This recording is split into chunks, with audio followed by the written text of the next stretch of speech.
Thanks, guys. All right. Hi, everyone. How's it going? Thank you for coming to this presentation, or I should say a panel. We are here today to discuss with you guys essentially how organizations can navigate Ontario's Bill 194. And we're really looking at this from a practical advice perspective. I'd like to begin by introducing my two panelists. We're supposed to be three, but unfortunately, conditions kind of prevented our third panelist from being able to attend today.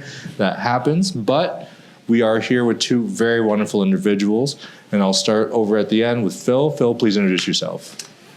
Am I on? I am. Yeah. My name is Phil Solikov. I work at a company called Optiv. We're a cyber advisory and consultancy and reseller.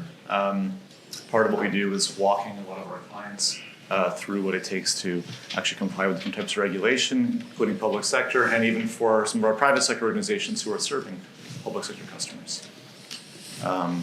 That's me. Awesome. Thanks, Phil. And Atul, if you want to introduce yourself. Absolutely. Thank you, George. Hi, everyone. This is Atul Ocha. I'm a partner at RSM, and in case if you don't know what is RSM is a tax audit and consulting company. We're the 5th largest, and my area of focus is in the cybersecurity. I lead the cyber engineering of it, which is identity access management, cloud security, data security. Considering that focus, this bill is very relevant because it covers some of the areas which are very relevant to my area of specialization, and I'm very passionate about it. I've been with the firm for about 10 months, but before that I was a Big Four partner for a couple of years, right? Been in this space of cybersecurity for many years, both in Canada and in the US.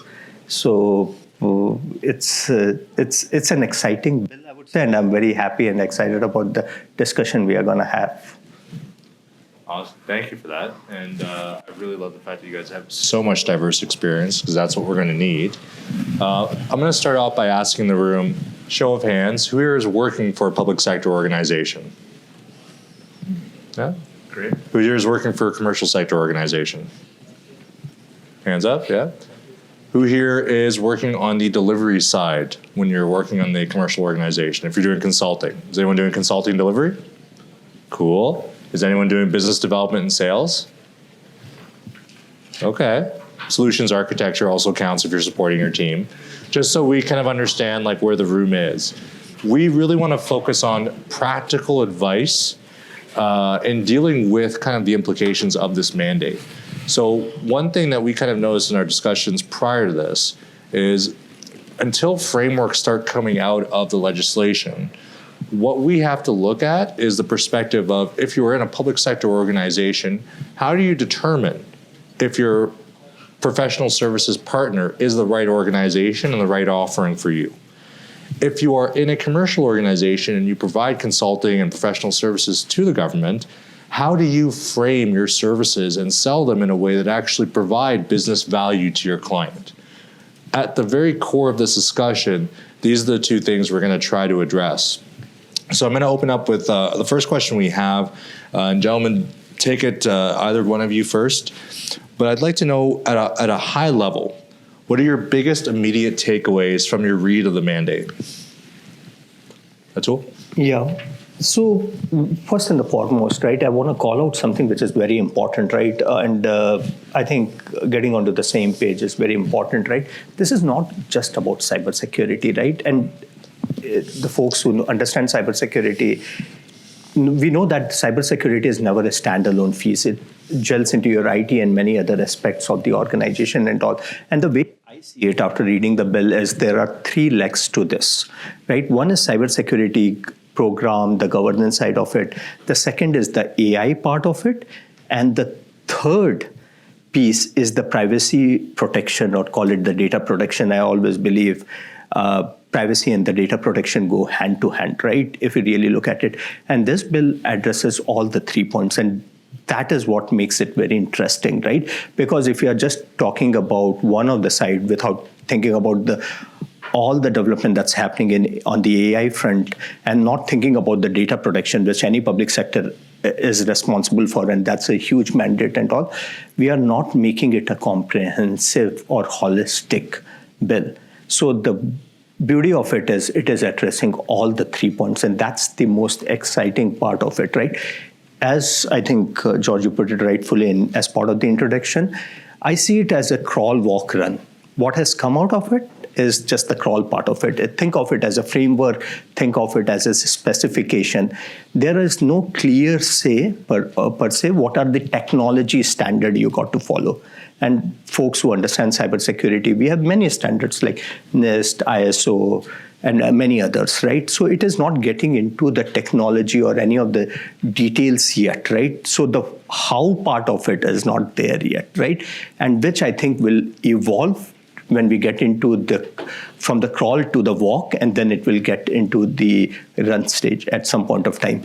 But I think this is a call for action, right? At this point of time, that we need to have something. And thanks to the legislature who brought it by saying that there is a mandate, you got to start thinking about it and all, and then we will evolve to the next phase and all. And that's what I decipher from reading it, where it is going and all. But I like it because there is a start, right? Philip, your thoughts? I agree with a lot of what you said. I mean, I look at this as not as being a prescriptive mandate. This is really it's setting the stage for what could happen. It is saying that there will need to be security programs. There will have to be people that are accountable, who are named at each public sector entity in front of that cyber program. If for the use of AI, you have to kind of clearly describe what is the intended use of the AI, what is it being used for, where's the data being stored, regarding breaches for both cyber and AI. Those have to be made both to the person who was breached, their data was leaked, and also to the potential commissioner or whatever regulating body.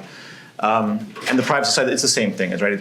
Kind of think about what GDPR is, remove some of the teeth, and this really is a lot about that. It's about setting up the intention of having programs. What it doesn't do is prescribe any sort of technical requirement at all. Yep. It really just is setting the stage for a future regulator to potentially prescribe that, but it also is saying that public sector entities will at some point have to have programs defined, people in charge. They have to actually practice cybersecurity, and that requires kind of a multi-pronged approach, whether it's building stuff internally, it's finding external support. There's a shortage of talent in the market, so this is a tough problem for us all to work on together. But gentlemen, do you think, though, that we're going to be any step closer? Because in my opinion, and you're right, I agree with that take, Phil, this is not a prescription type mandate where it's being telling you that, you have to have a bare minimum of these checks in the box. It's just suggesting and requiring on some levels, but mostly suggesting what to do. I think, where I'm seeing the potential out of this is perhaps after the election's done, and I don't want to get into politics in this, just the election is happening, it's a thing, it's going to impact us. What I see is a mandate coming down to critical infrastructure sectors first that will have technical mandates to them, and then it'll start applying across the rest of our digital economy. But I do think, though, that if we don't get that mandate in place, at least in our critical infrastructure, I think we're missing the mark as a province. Would you agree? I'll take that one first. Yes, I 100% agree. And this is already happening with the federal government. The CCIS is already discussing different types of controls for critical infrastructure, whether it's energy or transportation or defense or whatever. That's absolutely happening with private sector and public sector. Yeah. I see this is just being the start of this journey. I also think that one of the interesting parts is that there are certain parts that are slightly prescriptive around, like, say, information of minors. So if you're at the TDSB, you probably will have to follow be observance 194 and actually be able to track what type of data is being breached or leaking out of the environment, and then actually notifying both the person and actually whatever regulator, probably some sort of education industry. That's my thoughts on that one. Yeah, on the critical infrastructure, I think you're bang on, right? That's precisely where the focus would be to start with, right? But at the same time, right? Let's see what comes out of the wash. But I feel that the cyber world is very interconnected, right? It reminds me of the breach that happened at CRA, and ultimately a lot of other financial institutions got breached because of the data that was that they got their hands on and all that, right? So, I mean, yes, from a priority point of view, critical infrastructure is a key piece, right, where the focus has to be there and all that, but there are other pockets too, right, which has to be equally protected and all, because one thing leads to the another, right? I really like the point on the breach side, right? Mm-hmm. It is very particular because now they are talking in this bill, they are talking about the regulation around if the breach has happened. Yeah. Right? Think about how many breaches, and especially the folks who deal with cyber, right? We know about day in, day out the breaches are happening and all, how much the public comes to know about it, right? And because it brings a level of responsibility too. If this has happened once, what are you going to do, prevent and all that? So notification around the breach is a very important fact. And to George's earlier point, right, we want to keep it practical, right? If you guys remember the SolarWinds breach that happened, right? The CISO ultimately got penalized and all that because SEC took it very seriously.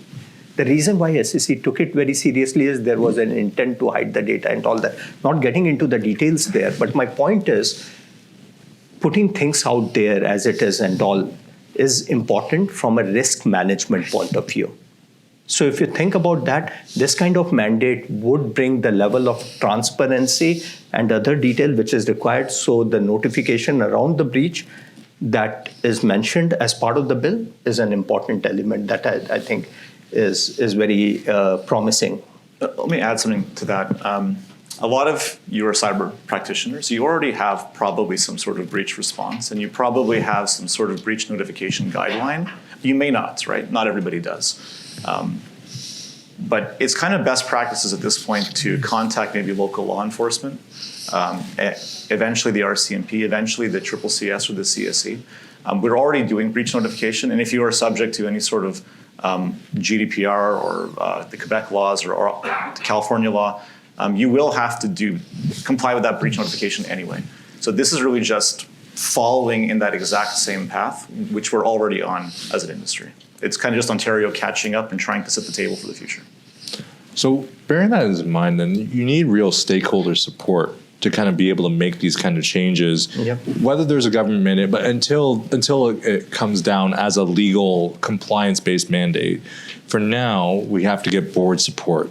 Let's talk about board level reporting for a little bit. Yep. More specifically, what should D and C suite, so either director or chief suite level leaders do to get the right amount of attention, consideration, and understanding from their respective boards? Like, what kind of metrics should leaders, like the folks in this room, use to convince their boards that, hey, we need to get ahead of this, we need to make investments now so we can actually take advantage of this thing when it comes down? Yeah. I think, and if I can, before we get into the KPIs, KRAs, and what needs to be notified and all, I think there are steps before that. And overarching, what we are talking about, if I broaden the point, right, there has to be a governance around it, right, which has to be laid out and all. And as part of any governance framework, communication management is an important element, right? So we, as the board and all that, have to decide on a quarterly reporting, monthly reporting, or whatever the case may be. Then as part of the governance, you need to have a champion and so on, right? Then the question comes, what do you really want to report on, how frequently you want to report on, whom you want to report on, to, and so on, right? But I just wanted to call out those other pieces of the overall governance and the management that this bill is talking about. Okay. Talk about working with the board. I don't see the Bill 194 as causing a ton of change in terms of changing what your approach should already be with your board of directors. It is already our responsibility to work with our business leaders to figure out how to make cybersecurity important. So what is the risk of a breach? What is the risk of non-compliance? This current law itself doesn't change our job. It could result in further regulation for certain types of public sector entities to say that you have to do these things now. But ultimately, we already need to have somebody accountable for security. We already have to build a cybersecurity program. This is stuff that we already know. I think that KPIs, I mean, they have to be risk-driven. They have to be business value-driven. That could be quantified in dollars and availability and time, in criticality to the Canadian infrastructure, like whatever's important to that particular business, whatever drives value for them. That's how we need to. I think. Go ahead. I'll refine the question then. Yeah. Is the traditional commercial approach of fear-mongering your board into intimidating them for investment versus business value and business enablement through security investment? Like, what do you think? Like, I prefer the latter as an approach. Yeah. I know a ton of folks that uses the former. So where do you see things coming from in your world as a consultant? Yeah, I mean, if I look at from an evolution point of view, like identity and access management is one of our sweet spot, right? And if I look at the evolution, and the same applies to a lot of it, right? It's 1.0 starts with compliance, 2.0 goes to risk management, 3.0 gets into the business enablement, right? So from that point of view, where you're coming from, now we are talking about something which is matured and doesn't need to go through that 3 level of evolution, right? But as far as the board and everything else is concerned and all that, right? I think a big part of it, as I said earlier, should not be the soul of the things get lost when you just try to do it as a compliance-driven thing. It's like checking a checkbox kind of item, right? Don't do that, right? It's not going to help anybody, right? And we all know that, right? I would rather take a risk management and ultimately make it a business-driven thing. And to keep it practical, what does it mean by risk? Think about you as a buyer of buying anything, right? A big part of why you buy something is because there is a trust involved in it. And the trust would come in, especially with the breaches and all that every day in the newspaper and all that, or X or other platform. I should stop saying newspaper. Not too many people read it anymore, right? So the trust comes from when you know that your data is being protected by that organization, right? So essentially now, if you can make it work in your favor by saying that this is what we are doing to protect your data, this is what are the proactive measures we are taking and all, and internally you got to sell it, and then you got to sell it to your customers. A lot of companies, without naming them, right, as part of the digital transformation, whenever we collect anybody's personal data, like date of birth and all, as part of the registration, we also justify why we are collecting the data.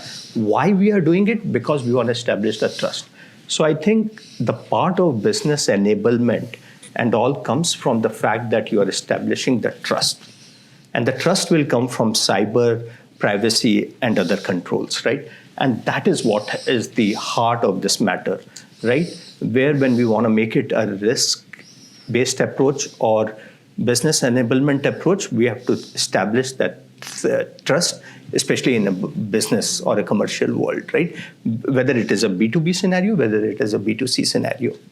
I don't know if I addressed your question, but yeah. I think the second and 2.0 and 3.0 is very relevant, right? So I think that's a tough question to answer. There are different considerations and different types of public sector entities and private sector entities that do things for different reasons.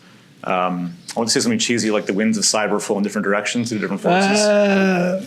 Like one of the forces that I see is trust, like you said. Yeah. One of them is third-party supplier trust. So if I'm not doing a good job, I can't expect the organization that I'm supplying to actually do business with me. And to me, that idea can raise the water level for cyber hygiene and programs across entire industries, entire societies.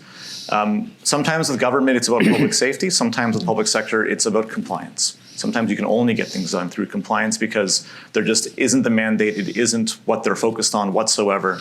And those are the areas where I think some of the consultancies and manufacturers need to obviously help drive the cyber programs and mature them for those organizations.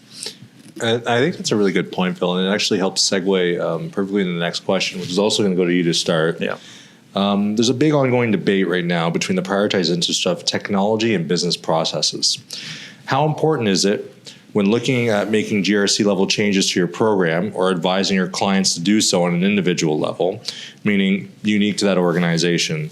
Is there a one-size-fits-all solution to solving the compliance problems that Bill 194 might bring to organizations, or does this have to be consistently approached on an individual organizational level? What do you guys think? Go ahead. Yeah. I mean, Every company is different, every board of directors is Different. Yep. of course. Situation depends on the time of year, depends on the business cycle. So then I ask this to you guys, as a taxpayer, does that mean I now have to shell out a ton of money so you guys can all get your special Santa professional services and your special packages, or can we not find something cost efficient? I pose that question. Is there a tax efficient way of doing this? That's a really good question. There were some initiatives in British Columbia around a minimum level of critical cyber controls, not critical infrastructure, but just minimum baseline of cyber controls for public sector entities to actually build around. One of them was like put some sort of security device at the edge of your network, a firewall, right? Do basic log analysis, put an endpoint agent, put an email security thing, do like an email gateway, do security awareness training with your users, like just really basic stuff. I mean, to me, I would start with those, the most basic hygiene. That's what I would prescribe if I was a regulator here. I wouldn't say specifically what you have to do. I would not use marketing terms. I would never say you need a SIM or an EDR or whatever, because there are different ways to accomplish different things. Those are probably good technologies for most organizations, but maybe not for every single one. We don't want to waste taxpayer dollars prescribing specific technologies or even categories of technologies. But at least we're talking about, do we have traceability of an event? Do we have a way of alerting things or reporting things?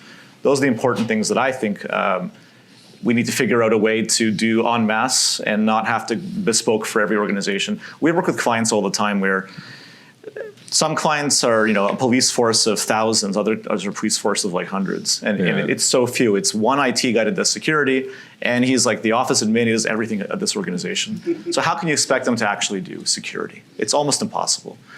We work with them, we try to give them advice, we maybe sell them a technology or two or do an assessment for them. We're trying to steer them on the right path. I don't know how you solve the harder problems in cyber with smaller organizations. I do know that there are also smaller MSSPs and consultancies across Canada and globally who specialize on just exactly that, low price solutions. And I think that's one way that smaller public sector organizations can actually solve some of these problems, finding the right fit in who you work with if you can't staff it yourself. I'll say that it doesn't matter what size of organization you are, you never have enough staff in cybersecurity. We all know that. Go ahead, Peter. Yes, sir, go ahead. I think the other way the taxpayers can really win is the government needs to look at the shared services model. Shared CISO model, shared SOC model, virtual SOC. Investment should be made there so the small entities, we talked about it, can tap into those resources. They don't have to go somewhere else. So leadership is needed in that space. And one piece I find in Ontario, that's a missing piece. And just putting something on a piece of paper, which all of us have been doing for a number of years, is not helping us to get it. Absolutely. I worked with one province. I've been working with them for almost a decade on exactly this problem. They haven't solved it. They actually have a service that any small municipality or like whatever, they can all go and send their logs to them. They can get instant response support. They can get lots of stuff out of that. Most of them aren't doing it. It's I don't know what the barrier is. Maybe it's communication. Maybe it's effort. Maybe it's they just don't have enough time in the day to add this to their workload. But I don't think it's an easy problem to solve. Even Shared Services Canada does not provide IT to every single department of Canada. Like, there's a lot of duplication there as well. I was also about to add, go ahead. This is another Ottawa guy. I used to be in consulting in Ottawa, and I can tell you that anytime anyone brought up shared services when it was proposal time was usually a shared services. It was that kind of vibe, right? Like, people have talked about we should be taking down shared services as soon as Harper left office. I think it's tough, and Atul, I want to ask you on your perspective here, and Peter, thank you for that. That is actually a good perspective. Compared to a shared services model, what about a 3P model? Is it time that we now lean into public-private partnerships as a means of public sector delivery, similar to what our American friends do? Yep. Atul, go ahead. That's a great point, actually. I'll start with a bit of a success story with public and private, right? As I said earlier, right, one of the area of focus is digital identity. And if you look at globally around the government digital identity programs, where it has been successful and where it has not been, the adoption, if it is a measure of success, right, how much of this adoption has happened for the digital identity program run by the government. From that point of view, some of the countries like England, Germany has adoption of less than 10%. Some of the Scandinavian countries like Finland and all have it at 80, 90%. And we started digging into it, right? What was the reason and all? Ultimately, what was the reason among many reasons, right? Is the Scandinavian countries had a public-private or 3P model, as you said, right, going on. And that's where the adoption was so high compared to some of the other European and few other countries where it didn't really take off. So my point is, if I look at those initiatives and put that as a benchmark, we really got to know, first of all, what is the success criteria and all, and where this has really proven right and the adoption really happened is in the public-private sector, teaming up together and coming up with the solution and all. I really like your point, by the way, the point that you made, right? If I relate it to what I see every day in my professional life, right? So RSM, the company I work with or work for, the sweet spot is the small and mid-tier companies, right? So we come across a lot of those companies where 1% or 2% might be in charge of the IT, forget about the security, right? We see a lot of those companies, right? And essentially what I would say we have made it work for them and protected them, improved their cyber posture and all, is they cannot afford, and it doesn't make sense to have a dedicated CISO because you need a champion, right? They can hire a vCISO, partially pay for a few hours every month and all that, right? And still that person is responsible for setting a roadmap and then making sure things happen and all that. So my point is, if you cannot afford a dedicated team or a champion and all that, there is a shared model. And that is what you can, and all the companies like Optiv, RSM, and many other providers are there who provide virtual CISO kind of capability and all that. But ultimately, to solve something like this, I would say that private and public sector have to come together. And this is why, the private and public sector has to get ideas from the private sector, and private sector has to extend themselves with the right policies and all for their own selfish interest to make it happen and all that. Yeah, I mean, this is another question where it depends, but for sure, like the triple P, the public-private partnership is important.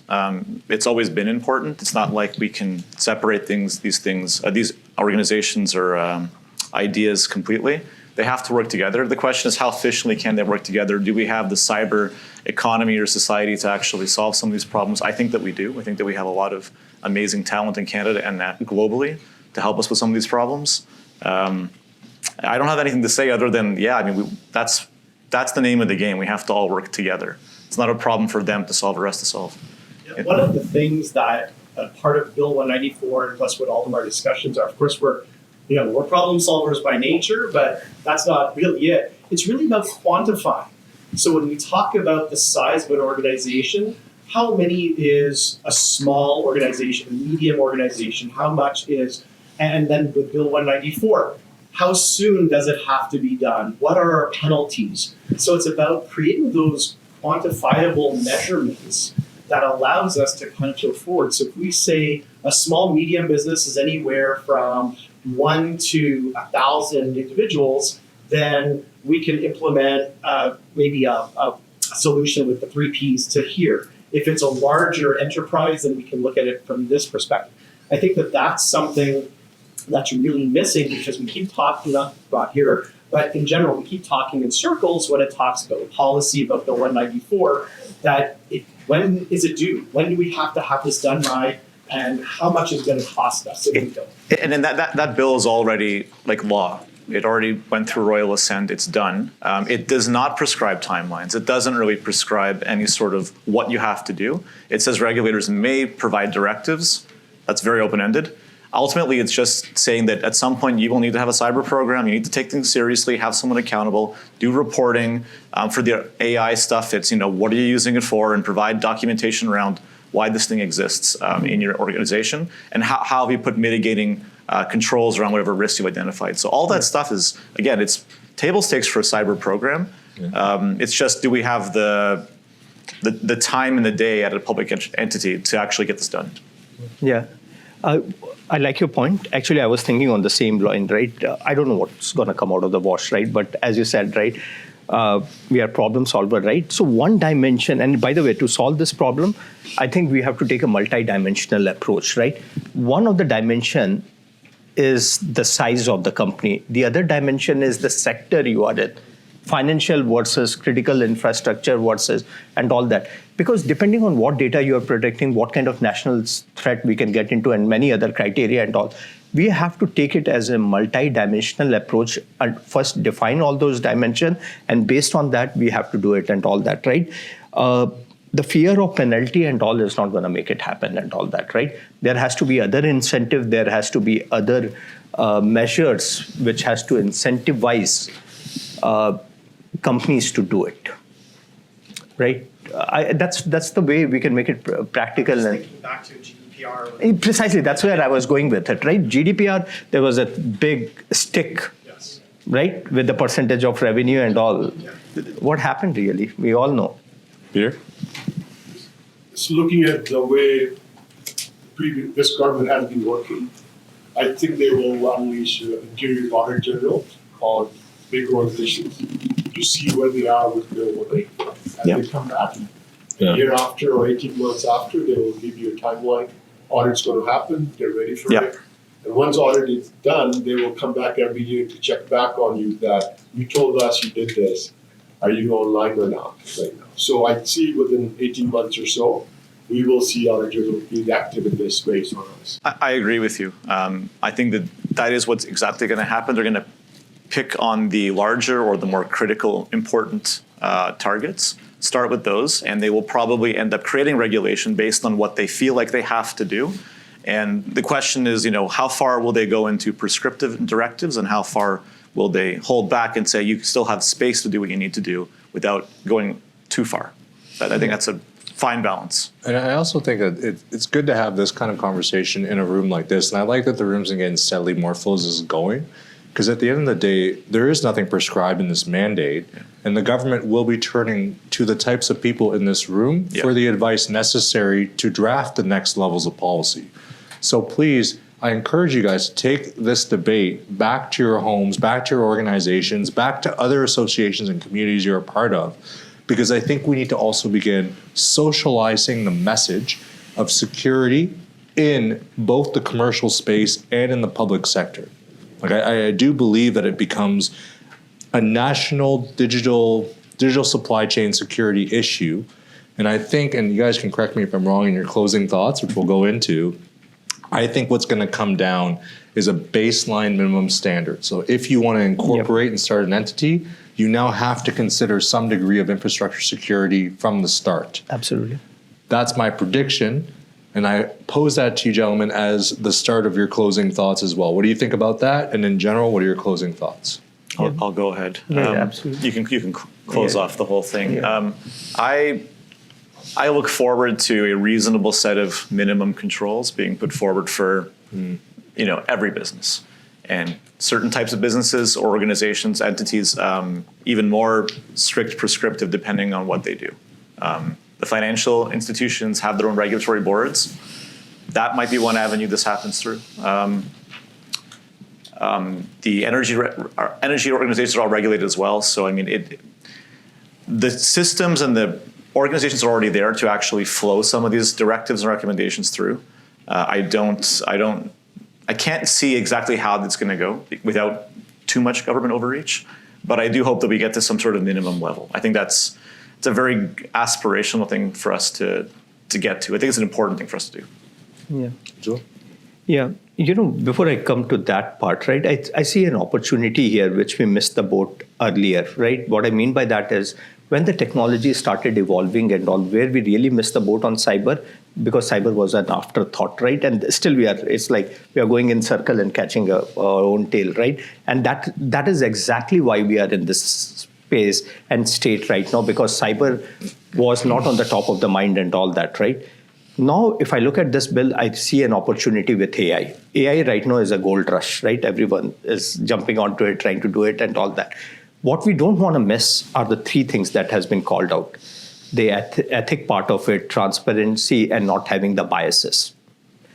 If we just think of AI as a problem solution and all and keep on building the solution without those 3 points, right? Guess what? 10 years from now, cyber will still be there. We'll be catching up on that. We'll be talking about how can we bring bias, like rectify that biases that's there in the model and all. Look into DeepSeek, right? And do some of the search. You will see the biases, right? Which is there in the product. And also my point is, this is the opportunity where we can be ahead in the curve, right? And not repent, right?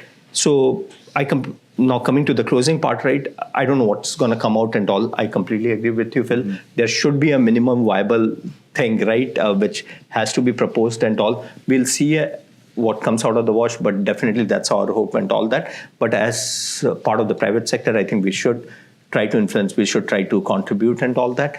But definitely just saying what needs to be done without somehow is not going to help, right? And I think that's the next logical step.